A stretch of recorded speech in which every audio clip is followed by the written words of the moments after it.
నమశివాయ. అందరికీ శుభోదయం. Welcome to Radha's inventory. ఈరోజు కార్తీక పురాణం 6వ అధ్యాయం దీపారాధన మహాత్మ్యము. వశిష్ఠుడు జనక మహారాజా, పరమ పవిత్రమైన ఈ కార్తీక మాసంలో దీపదానం సమస్త శుభాలను, సిరి సంపదలను, ముక్తిని కలిగిస్తుంది. ఈ నెల రోజులు శ్రీ మహావిష్ణువును ఆరాధించే వారికి అశ్వమేధ యోగం చేసిన ఫలితం లభిస్తుంది. ప్రత్తితో ఒత్తిని చేసి ప్రమిదిలో ఉంచి దానిని ఆవు నేతితో కానీ, నువ్వుల నూనె కానీ, కడకు ఆమదాన్ని కానీ వేసి దేవాలయంలో దీపారాధన చేసి దానిని దక్షిణ తాంబూలలతో సద్బ్రాహ్మణునికి దానం ఇవ్వటం శుభప్రదం. ఈ విధంగా నెల రోజులు చేసి చివరి రోజున ప్రతిరోజు దానం ఇస్తున్న బ్రాహ్మణుడుకు గోధుమ పిండితో చేసిన ప్రమిదిలో నేతిని వేసి పైడి ఒత్తిని చేసి వెలిగించి దానిని దానం ఇస్తే ఇచ్చిన వారికి సకల సంపదలు, సప్త ఐశ్వర్యాలు కలగడంతో పాటు మోక్షసిద్ధి కూడా కలుగుతుంది. దీనికి సంబంధించిన ఒక వితంతువు గాథని చెబుతాను విను. పూర్వం ద్రవిడ దేశంలో ఒక వితంతువు ఉండేది. ఆమెకు పెళ్ళైన కొద్ది కాలానికి భర్త మరణించాడు. ఆమెకు వారంటూ ఎవ్వరూ లేరు. లేని కారణంగా ఇతరుల ఇంట్లో దాసీ పనులు చేస్తూ, వారు పెట్టింది తింటూ, వారు ఇచ్చిన సొమ్మును దాచుకుంటూ కాలం గడిపేది. వంట చేసుకోవడం అనేది ఎరగదు. డబ్బు ఖర్చు పెట్టడం అనేది తెలియదు. ఎవరు ఏమీ పెట్టకపోతే వస్తుండేది. కానీ తన దగ్గరున్న డబ్బు ఖర్చు పెట్టి వస్తువులు కొనుక్కొని చేసుకోవడమో, కొనుక్కొని తినడమో చేసేది కాదు. పూచిక పుల్ల కూడా ఖర్చు చేయని పరమ పిసనారి. ఆమె దగ్గరున్న ధనాన్ని పీకి తిప్పుతూ ఉండేది. పూజా పునస్కారాలు చేయడం అంటే అసలే తెలియదు. ఆమెకు కాలం ఆ విధంగా గడిచిపోతుండేది.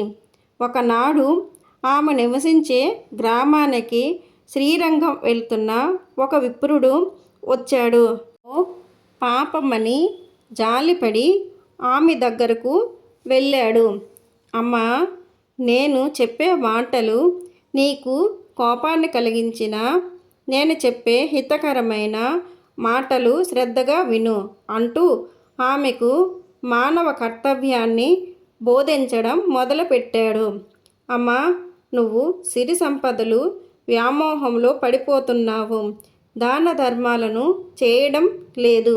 నీకు ఖర్చు పెట్టుకోవడం లేదు. పూజ పునస్కారాలను చేయడం లేదు. నువ్వు జీవితాన్ని వృధా చేసుకుంటున్నావు.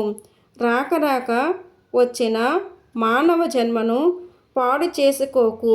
నీకు నా అనేవారెవరు లేరు గదా.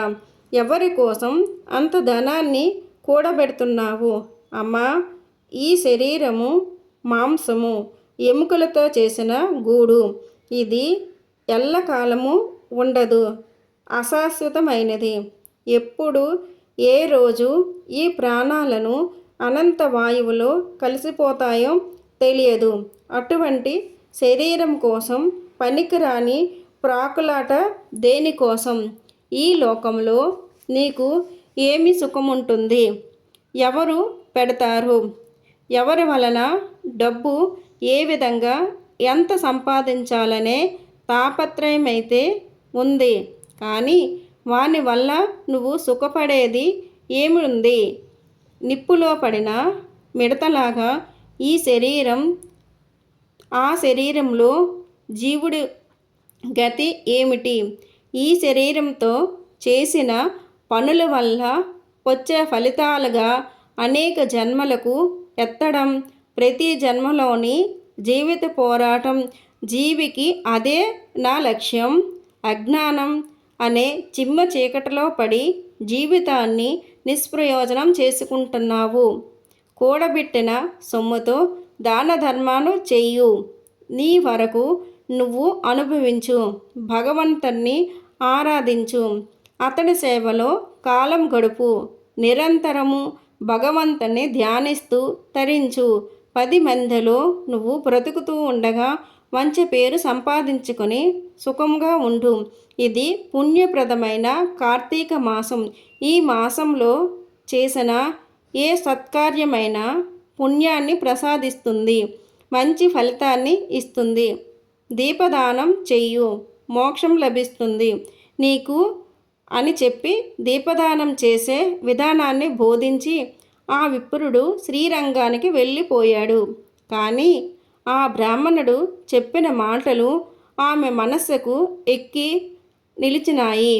నిజమే, నేను ఎవరి కోసం కూడబెడుతున్నాను, ఎందుకింత తాపత్రయపడుతున్నాను, ఎందుకోసం పరమలోభిని అన్న చెడ్డ పేరు తెచ్చుకోవడం అని పరిపరి విధాల బ్రాహ్మణుడు చెప్పిన దానిని మాట మాటకి తలుచుకుంటూ ఆలోచిస్తుంది. ఒక నిర్ణయానికి వచ్చి సంపాదించిన ధనముతో దాన ధర్మాలు చేసింది. భగవంతుణ్ణి ఆరాధించింది. అని మాట యందు నమ్మకము నుంచి అతడు చెప్పినట్లుగా కార్తీక మాసం నెల రోజులు ఒక సద్బ్రాహ్మణుడికి పిండితో చేసిన ప్రమిదితో దీపదానం చేసింది. కార్తీక పురాణాన్ని విన్నది. అలా కాలం గడుపుతూ చివరకు శరీరాన్ని వదిలి కైవల్యాన్ని పొందింది అన్నాడు. లోభగుణం నరకానికి దారి తీస్తుంది. మనం సంపాదించిన ధనాన్ని మనం అనుభవిస్తూ దాన ధర్మాలు చేస్తూ అవసరానికి ఉంచుకోవాలే తప్ప కేవలం కూడబెట్టడం కూడని పని. అలా చేస్తే చివరకు రాజుల పాలవ్వడమో దొంగలు ఎత్తుకుపోవడమో జరుగుతుంది. అలా కాక సంపాదించిన దానిని సద్వినియోగం చేసుకోవాలనే ఈ వితంతు కథ మనకు తెలియచేస్తుంది. దానం భోగో నశస్త్రీ స్త్రీగతో యో భవంతి తస్య అనే నీతి శ్లోకాన్ని జ్ఞాపకం చేస్తుంది. వితంతు జీవితం 6వ రోజు పారాయణం సమాప్తం. గీతలో ఒక శ్లోకానికి అర్థం తెలుసుకుందాం. 12వ అధ్యాయం 2వ శ్లోకం. శ్రీ భగవాన్ ఉవాచ మయ్యావేశ్య మనోయోమాం నిత్యయుక్త ఉపాసతే శ్రద్ధయా పరయోపేతాః తేమే యుక్తతమా మతాః. శ్రీ భగవానుడు ఇట్లనెను, పరమేశ్వరుడైన నా యందు ఏకాగ్రత చిత్తులై నిరంతరము నా భజన ధ్యానములందే నిమగ్నలై అత్యంత శ్రద్ధాభక్తులతో సగుణ రూపమును నన్ను ఆరాధించే భక్తులే యోగులలో మిక్కిలి శ్రేష్ఠులు అని నా అభిప్రాయము. శ్రీకృష్ణ భగవానుడు పలికెను. వీడియో నచ్చినట్లయితే లైక్ చేసి మీ ఫ్రెండ్స్కి షేర్ చేసి సబ్స్క్రైబ్ చేయండి.